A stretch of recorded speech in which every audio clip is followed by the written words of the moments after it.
The Lord be with you. And with your spirit. A reading from the Holy Gospel according to Matthew. Glory to you, O Lord. Jesus came from Galilee to John at the Jordan to be baptized by him. John tried to prevent him, saying, "I need to be baptized by you, and yet you are coming to me." Jesus said to him in reply, This is what he proclaimed. One mightier than I is coming after me. I am not worthy to stoop and loosen the thongs of his sandals. I have baptized you with water. He will baptize you with the Holy Spirit. It happened in those days that Jesus came from Nazareth of Galilee and was baptized in the Jordan by John. On coming up out of the water, he saw the heavens being torn open, and the Spirit, like a dove, descending upon him.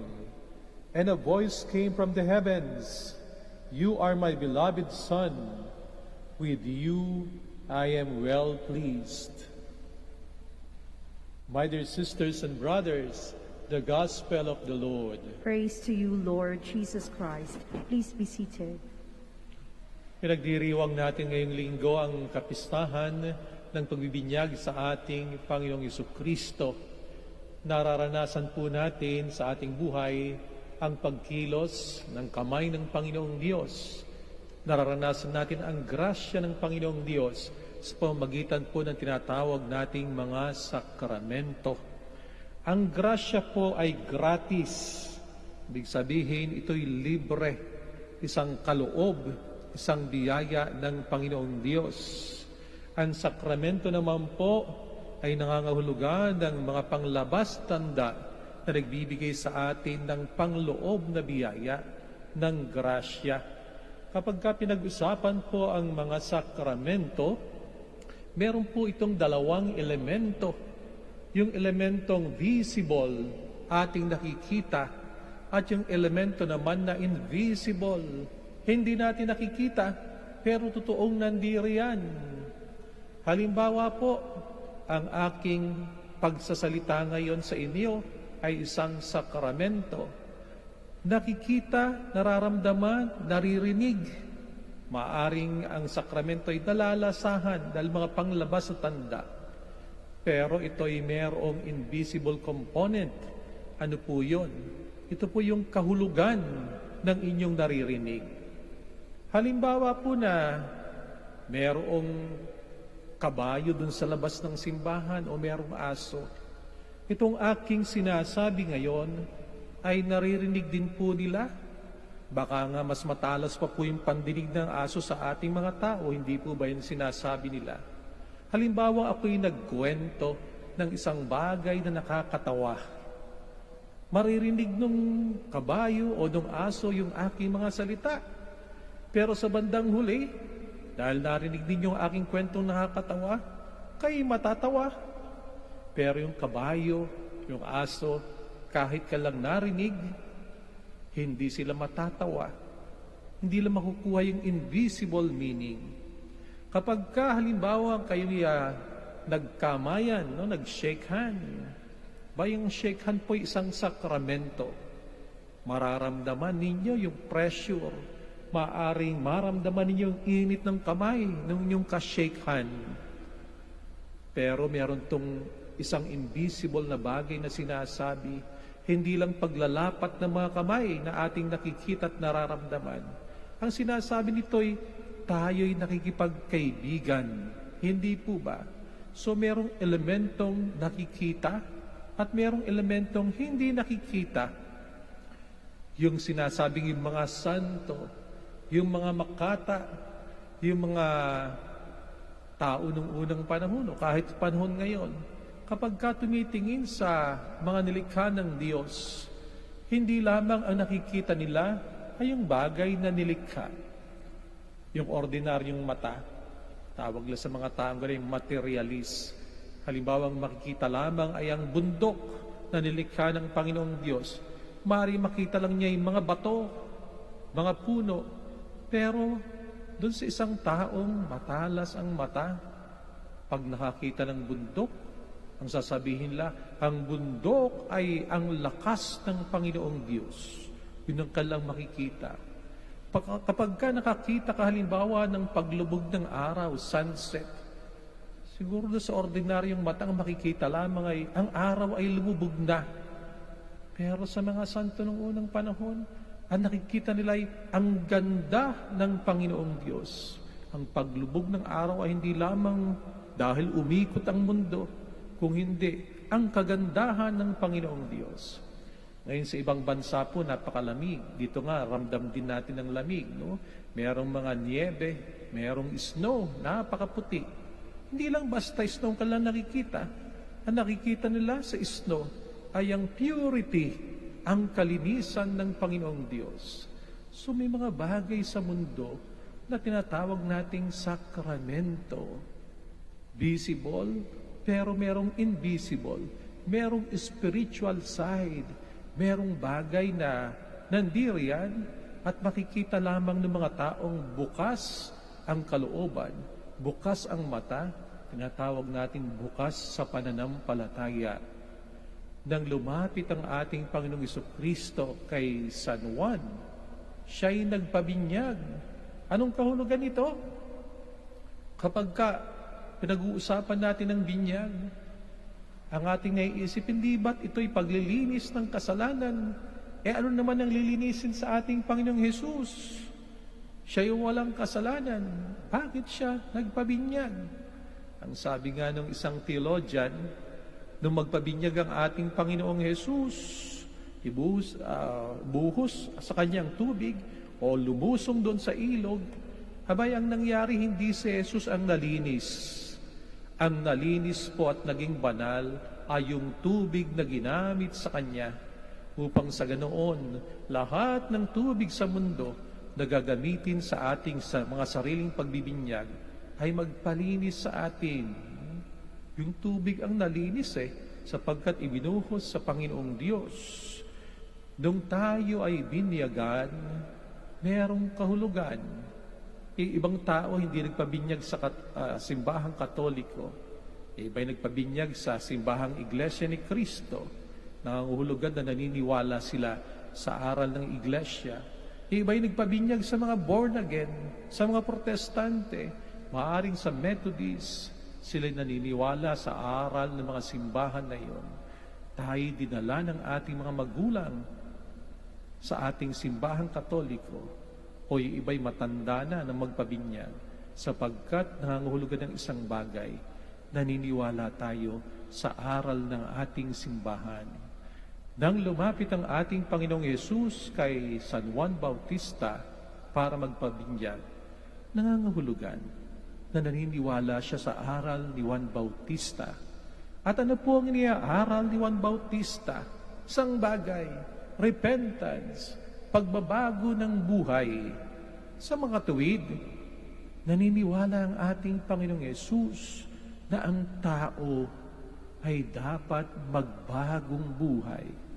Lahat tayo nangangailangan ng pagbabagong buhay. Sinasagisag ito ng panglabas sa tanda, ang pagbubuhos ng tubig, ang paglilinis. Ang tubig, kapag sobra-sobra, katulad ng nakaraang taon na karoon ng bagyo, pagbaha, ang tubig ay nakakamatay. Sa binyag, nung unang panahon, ang tao ay nilulubog sa tubig. Siyempre, nakakamatay yun, no? Kapag di ka na umahon. Ang paglulubog sa tubig ay sumasagisag ng kamatayan. Kamatayan sa ating lumang buhay. Kamatayan sa ating kasalanan. At pagkatapos ay aahon. Ang pag-ahon ay ang muling pagkabuhay ng ating Panginoong Yesus. Na kapag tayo umahon, dahil tayo bininyagan, sumasagisag din na tayo'y bagong nilalang. Bagong tao na tayo. Yung lumang tayo ay iba na. So makikita natin ang kagandahan ng sakramento. Ginagamit ng ating Panginoong Diyos sa pamagitan ng simbahan upang sa ganon, iparamdam sa atin ang kanyang pagkilos na nais ng ating Panginoon na tayo'y maging bagong nilalang. At nararamdaman po natin ito sa pamamagitan ng epekto nito sa ating buhay. Unang epekto na, dahil tayo'y bagong nilalang, tinatawag na tayong mga anak ng Diyos. Biro po ninyo yon. Binuhusan lang tayo ng tubig, tayo naging anak ng Diyos. Ang kaibigan ko ang sabi sa akin minsan, Father, paano ba nangyayari yon? Tubig lang.